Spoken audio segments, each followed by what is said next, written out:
എവർക്കും വിനീത് നമസ്കാരം. ലെബനോനിൽ വലിയ തരത്തിൽ ശക്തമായി പ്രവർത്തിക്കുന്ന ഒരു ഭീകരവാദ പ്രസ്ഥാനമാണ് ഹിസ്ബുള്ള. അതോടൊപ്പം തന്നെ ISISന്റെ ശക്തിയുള്ള ഒരു പ്രദേശം തന്നെയാണ് സിറിയയും. അപ്പോൾ ഈ സിറിയയും ലെബനോനിലും വലിയ തരത്തിൽ ഭീകരവാദികളെ സെറ്റ് ചെയ്തുകൊണ്ട് ഇസ്രായേലിനെതിരെ നിലനിർത്തുന്ന ഒരു സ്വഭാവമുള്ള രാജ്യമാണ് ഇറാൻ. ഇറാന്റെ നിരന്തരമായിട്ടുള്ള പ്രേരണയാലാണ് പലപ്പോഴായിട്ട് ഈ ഭീകരവാദ സംഘടനകളെല്ലാം തന്നെ ഇസ്രായേലിന്റെ അതിർത്തിയിൽ നിന്നുകൊണ്ട് വ്യാപകമായിട്ടുള്ള ആക്രമണങ്ങൾക്ക് നേതൃത്വം കൊടുക്കുന്നത്. അപ്പോൾ ഈ ആക്രമണങ്ങളിൽ നിന്ന് ഇസ്രായേലിന് നഷ്ടമുണ്ടാകുന്ന സമയത്ത് ഇസ്രായേലിന് ഒരു കാര്യം കൃത്യമായിട്ട് അറിയാം.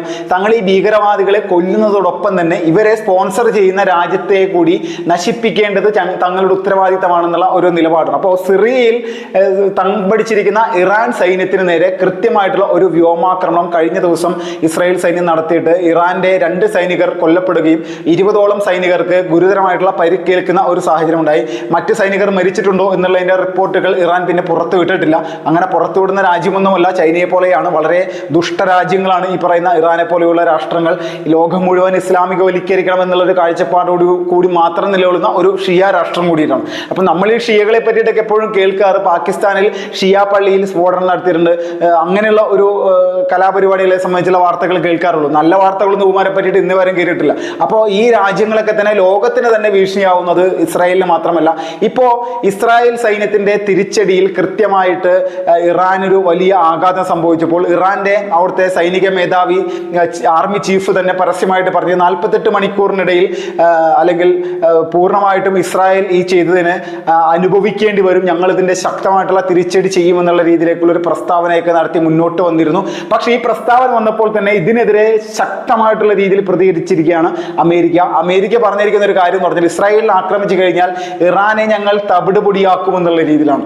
അപ്പോൾ ഇസ്രായേൽ എന്തുകൊണ്ടായിരിക്കാം ഇപ്പോഴും വലിയ രീതിയിൽ തന്നെ ശക്തമായിട്ട് ഭീകരവാദത്തിനെതിരെ പോരാടുന്നറിയാം. അത് ഇന്ത്യയും അമേരിക്കയുടെയും വലിയ ഒരു പിന്തുണ ഇസ്രായേലിനുണ്ട്. ഇസ്രായേൽ 1% പോലും ഈ ഭീകരവാദികളുടെ മുന്നിൽ മുട്ടുമടക്കി പിന്നോട്ട് പോകുന്ന ഒരു സാഹചര്യം ഉണ്ടാക്കുന്ന ഒരു രാഷ്ട്രമല്ല. ഇറാൻ ആയിക്കോട്ടെ, ഖത്തർ ആയിക്കോട്ടെ, ഇവരെല്ലാം നമ്മുടെ ഈ പറഞ്ഞ ലെബനോനിലാണെങ്കിലും അതോടൊപ്പം തന്നെ ഈ സിറിയയിലാണെങ്കിലും ഇറാഖിലാണെങ്കിലും പല രാജ്യങ്ങളിലും ഇതുപോലെ ഭീകരവാദികളെ ഫുഡ് കൊടുത്ത് വളർത്തിയെടുക്കുന്നുണ്ട്. നമ്മൾ ചില സ്ഥലങ്ങളിലൊക്കെ നായ്കളെ വളർത്തില്ലേ കൂട്ടിലിട്ടുകൊണ്ട്. അപ്പോൾ ഏതെങ്കിലും ഒരു അപായ സമയം ഉണ്ടാവുന്ന സമയത്ത് ഇവരങ്ങോട്ട് പുറത്തേക്ക് തുറന്നു വിട്ട് കഴിഞ്ഞാൽ വ്യാപകമായിട്ടുള്ള ആക്രമണം പരമാവധി ഇവന്മാരുടെ ഭാഗത്തുണ്ടാവും എന്നുള്ളൊരു കാഴ്ചപ്പാടാണ്. അപ്പോൾ ഇതുപോലെയാണ് ലോകത്തിലെ പല രാജ്യങ്ങളിലും ഭീകരവാദികളെ തീറ്റിപ്പോറ്റിക്കൊണ്ട് ലോകത്തിന് മുഴുവൻ തന്നെ ഭീഷണിയാകുന്ന തരത്തിലേക്കുള്ള നിലപാടുകളുമായിട്ട് ഇറാൻ അടക്കമുള്ള രാജ്യങ്ങൾ പോകുന്നു. ഇറാന് പല ദേഷ്യങ്ങളും ഈ പറയുന്ന ഇസ്രായേലിനുണ്ട്. ഇറാന്റെ ആറ്റം ബോംബുകളുടെ പിതാവ് എന്ന് പറയുന്ന ഒരു മഹാ വ്യക്തിത്വത്തെ തന്നെ ഇറാനിൽ ചെന്നുകൊണ്ട് തന്നെ കൊലപ്പെടുത്തിയിട്ടുണ്ട്. മൊസാദാണ് ഈ പറയുന്ന വിഷയങ്ങൾക്കൊക്കെ എപ്പോഴും നേതൃത്വം നൽകുന്നത്. ഡ്രോൺ ഉപയോഗിച്ചുകൊണ്ട് അവരുടെ ആറ്റം ബോംബുകളുടെ പിതാവിനെ തന്നെ കൊലപ്പെടുത്തുന്ന ഒരവസ്ഥ വന്ന സമയം മുതൽക്കേ കൂടുതലായിട്ട് പ്രശ്നങ്ങളാണ് ഇസ്രായേലിനെ എങ്ങനെയെങ്കിലും നശിപ്പിക്കണം. അപ്പോൾ ഇതിന് ഏറ്റവും പ്രധാനമായിട്ട് ഇസ്രായേൽ എന്ന് പറയുന്ന രാജ്യത്തിന് ചുറ്റും തന്നെ ഭീകരവാദികളെ തമ്പടിപ്പിക്കുക. അത് ലെബനോനിലെ ഈ പറയുന്ന ഹിസ്ബുള്ളയാണെങ്കിൽ, സിറിയയിൽ ISIS, പാലസ്തീനിൽ ഹമാസിനാണ് ഏറ്റവും കൂടുതൽ സഹായം ഇറാന്റെ ഭാഗത്ത് നിന്ന് ലഭിച്ചിരിക്കുന്നത്.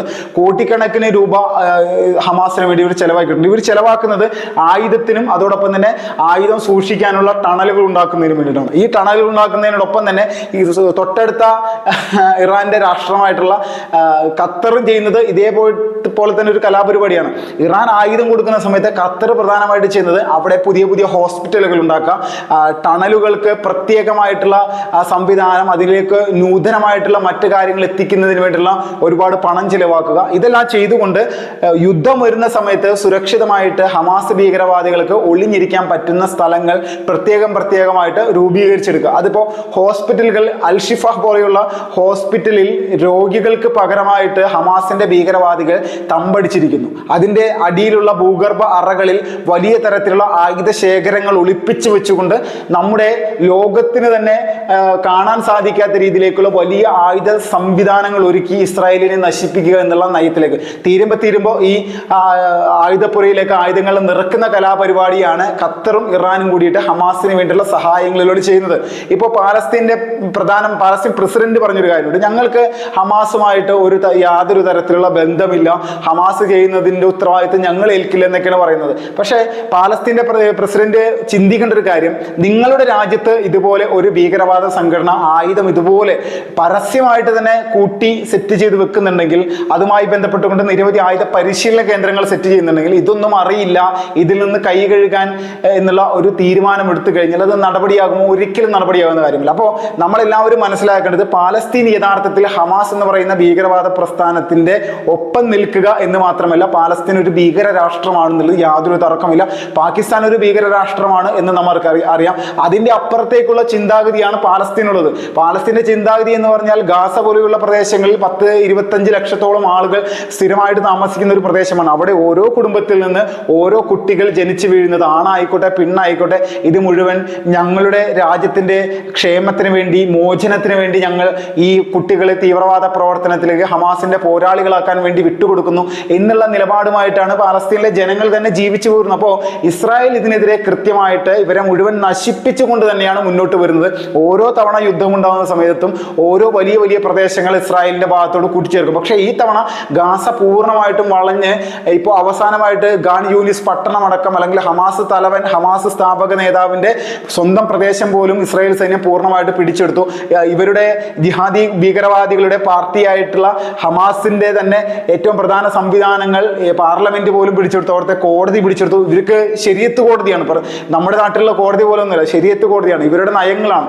അപ്പോൾ ഈ നയങ്ങൾ സ്ഥാപിച്ചു വെച്ചിട്ടുള്ള എല്ലാ പ്രദേശങ്ങളും ഇസ്രായേൽ സൈന്യം കൃത്യമായിട്ട് പിടികൂടി. ഹമാസ് എപ്പോഴും പറയുന്ന ഒരു കാര്യമുണ്ട്, ഞങ്ങളുടെ ആദ്യത്തെ ലക്ഷ്യം ഇസ്രായേലാണ്, ജൂതന്മാരാണ്, ജൂതന്മാരെ ഇല്ലായ്മ ചെയ്യുകയാണ്, അതിനുശേഷം ലോകത്തിലുള്ള മുഴുവൻ രാജ്യങ്ങളും ഞങ്ങളുടെ നിയമത്തിന്റെ മുന്നിലേക്ക് കൊണ്ടുവരിക എന്നുള്ളത്. അപ്പോൾ ഈ ഞങ്ങളുടെ നിയമത്തിലേക്ക് മുന്നിലേക്ക് കൊണ്ടുവരാൻ വേണ്ടി പ്രവർത്തിക്കുന്ന ഹമാസ് ഭീകരവാദികളുടെ അവസാനത്തെ ശവക്കല്ലറയിലും ആണിയിടിക്കുന്ന തരത്തിലേക്കുള്ള പ്രവർത്തനമായിട്ടാണ് ഇസ്രായേൽ സൈന്യം ഓരോ നിമിഷവും മുന്നോട്ട് പോയിക്കൊണ്ടിരിക്കുന്നത്.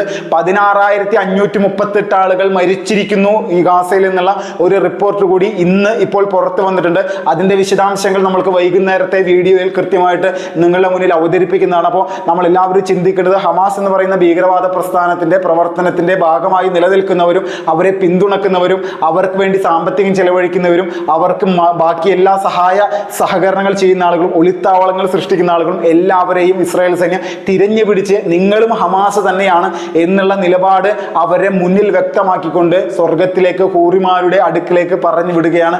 നിങ്ങൾ മദ്യമൊഴുകുന്ന പുഴയിൽ, തേനൊഴുകുന്ന പുഴയിൽ, നിങ്ങൾക്ക് സ്വർണം കൊണ്ടുള്ള ഭവനങ്ങൾ, ഇതെല്ലാം ഏറ്റുവാങ്ങാൻ വേണ്ടി നിങ്ങൾ അധികം വൈകാതെ തന്നെ ഇവിടെ നിന്ന് സ്വർഗത്തിലേക്ക് പോകണമെന്ന് പറഞ്ഞുകൊണ്ടാണ് ഓരോ സ്ഥലങ്ങളിൽ ഓരോരോ തരത്തിലുള്ള സ്ഫോടന പരമ്പരകളും മറ്റ് പ്രത്യേകം ആർമി ഓപ്പറേഷനുകളും നടത്തിക്കൊണ്ടിരിക്കുന്നത്. കഴിഞ്ഞ ദിവസമാണ് 230ഓളം പ്രദേശങ്ങളിൽ ഒരേ സമയം തെക്കൻ ഗാസയിൽ ഇസ്രായേൽ സൈന്യം നടത്തിയ വലിയ വലിയ വ്യോമാക്രമണങ്ങൾ. ഈ ആക്രമണങ്ങൾ കൂടി തന്നെ ഇസ്രായേൽ എന്ന് പറയുന്ന രാഷ്ട്രത്തിന്റെ വിജയം അത് പൂർണ്ണമായിരിക്കുകയാണ്.